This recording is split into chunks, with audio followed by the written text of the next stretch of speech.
तो बड़ी जानकारी के साथ अब आपको कुछ अहम चीजें भी इस वक्त आपको इस बड़ी स्क्रीन के जरिए गाजा आप एक नजर में जरा समझिए। यहां पर देखिए, खुली हवा वाली जेल, ये मानवाधिकार कार्यकर्ता की तरफ से कहा गया कि ये तो जो गाजा इलाका है वो खुली हवा वाली जेल है, बच्चों के लिए पृथ्वी पर नर्क है गाजा। 2021 में एंटोनियो गुटेरेस की तरफ से बयान दिया, 60% युवा बेरोजगार गाजा इलाके में है। एक नजर में आप समझेंगे गाजा की हकीकत क्या है। खाना और दवा यानी कि जो मूलभूत चीजें जिनकी जरूरत किसी भी इंसान को होती है, भारी कमी वहां पर सीधे देखी जाती है। चिकित्सा की सुविधाएं वहां पर नहीं है, यानी अगर कोई बीमार है, कोई जख्मी है तो कितनी बड़ी बात वहां के लोगों के लिए। मरीजों को जरूरी दवा वहां पर नहीं मिलती है, जो जरूरी दवाएं उनके लिए जरूरी हैं उन मरीजों को इससे महरूम रहना पड़ता है। गंभीर बीमारी पर विदेशी मुल्क पर पूरी तरीके से निर्भर है गाजा के लोग। और इसके साथ ही 5 में से 3 लोग खाने के लिए जद्दोजहद करते हुए नजर आते हैं। 5 में से 3 लोग जिन्हें खाने के लिए भी बहुत मुश्किलों का सामना करना पड़ता है। और सीधे एक बार फिर से आपको ग्राउंड जीरो लिए चलते हैं। आशीष लगातार हमें वहां से जानकारी दे रहे हैं, तो गाजा का हाल ये बताने के लिए काफी है कि किस तरीके से वहां पर मूलभूत सुविधाओं के लिए भी लोगों को जूझना पड़ता है। अभी मौजूदा हालात का क्या है वहां से आशीष, क्योंकि इजराइल के हमले तेज हो गए।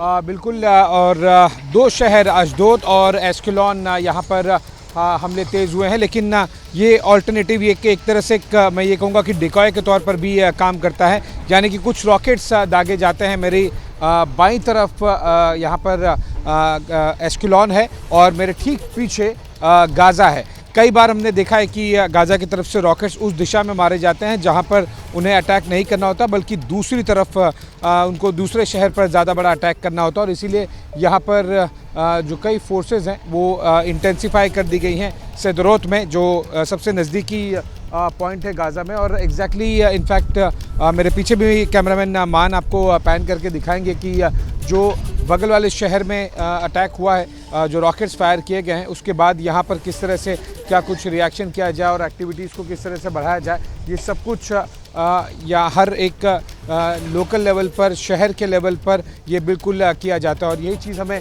आज सुबह एस्कलोन में भी देखने मिली थी, चाहे वो आगे प्लान करना हो या फिर अभी फ़िलहाल डिफेंड करना हो। एक और बड़ी बात है यहाँ पर शिरीन, जो मैं देख रहा हूँ कि बीच बीच में ना कई बार कुछ गलियों में या फिर कुछ घरों में एक स्पेशल ऑपरेशन चलाया जा रहा है। वो इसलिए क्योंकि इन्हें अभी भी डाउट है इजरायली डिफेंस फोर्सेस को कि कई जो सैकड़ों की तादाद में हमास के आतंकी यहाँ घुस आए थे, वो हो सकता है कहीं छुपे हो सकता है बंधक बना के रखे उन लोगों को। क्योंकि जैसे कि मेरे पीछे जो सदरौत पुलिस स्टेशन है, यहाँ पर 3 दिन तक गन बैटल चला और आखिरकार पुलिस अंदर और आर्मी अंदर घुस नहीं पाई थी। उन्हें पूरे बिल्डिंग को निस्तनाबूद ही करना पड़ा उन 10 आतंकियों को मारने के लिए। तो इसलिए यहाँ पर बहुत ज़्यादा कोम्बिंग ऑपरेशन जिसे कहते हैं वो भी किया जा रहा है हर एक शहर, बड़े शहर में जो गाजा बॉर्डर के पास में है। ठीक है आशीष, रहिए आप मेरे साथ। जैसे ही घड़ी का काटा दोपहर 2:30 पे आए, बबीता जी का दिल सास बहू साजिश के लिए मचल जाए।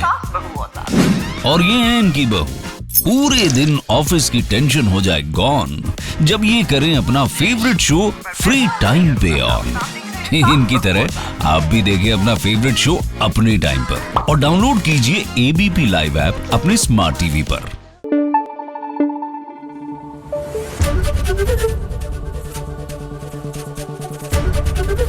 एबीपी न्यूज आपको रखे आगे।